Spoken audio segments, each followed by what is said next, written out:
ఏమండి, దానికి మీరైనా చెప్పి పెళ్లి కొప్పించండి. అలాగే మనీషా, ఈ పెళ్లి చేసుకో.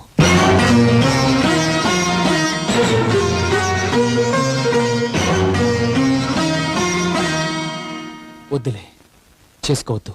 ఏ ఎందుకు చేసుకోవద్దు? ఒకసారి పెళ్ళైన పిల్లకి రెండోసారి పెళ్ళంటే తప్ప. భార్య చేస్తే మగాడు రెండో రోజు రెండో పెళ్లి చేసుకుంటున్నాడు, తనెందుకు చేసుకోకూడదు? దాన్ని కట్టుకున్నవాడు బతికే ఉన్నాడు కాబట్టి. అలాంటి వాడు బతుకున్నా ఒకటే, చచ్చినా ఒకటే. అంత మాట అనుకు. ఆయన దేవుడు, ఏడా దేవుడు, ప్రత్యక్షమవుడే అవుతాడులే. అయినా తనకులేని బాధ నీకెందుకు? తను ఒంటరిగా ఇంట్లో ఉంటే నాకు బాధగానే ఉంటుంది. మనీషాకి పెళ్లి జరగాలి, అత్తారింటికి వెళ్ళాలి. తను ఎక్కడికి వెళ్ళదు, ఇక్కడే ఉంటుంది. ఎవరుంచుకోవడానికి అది ఇక్కడ ఉండాలి? మీరా, మీ అబ్బాయా?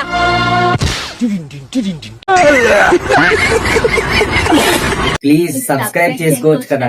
మీ కొడుకుని సమర్థించకండి. మీ భార్య చనిపోతే మీరు ఇంకో పెళ్లి చేసుకోలేదు, కానీ నా భర్త నేను బ్రతుకుండగానే దాన్ని కట్టుకున్నాడు. ఎందుకు? నా దగ్గర ఏం తక్కువైందని. సీత, ఆవేశపడకు, నేను చెప్పేది విను. తాగొద్దు. మీరంతా కలిసి నన్ను మోసం చేశారు, నన్ను ఏమార్చారు, అన్ని విషయాలు దాచి పిచ్చిదాన్ని చేశారు. నేను చిన్నప్పటి నుంచి శ్రీరాముడి తప్ప మరో దేవుణ్ణి పూజించలేదు. మీరు మరో ఆడదానికి చూస్తారని ఊహించలేదు. ఇంతకాలం మీరు శ్రీరామచంద్రుడని, ఏకపతి వ్రతుడని మురిసిపోయాను. మీరు రాముడు కాదు, రాక్షసుడని ఇప్పుడు తెలిసింది. నా కోడలివైనా కూతురువైనా నువ్వే నమ్మా అనేవాళ్ళు. నేను నిజంగా మీ కూతుర్ని అనుకుంటే, నాకు ఇంత అన్యాయం జరుగుతుంటే నిజం ఎందుకు చెప్పలేదు?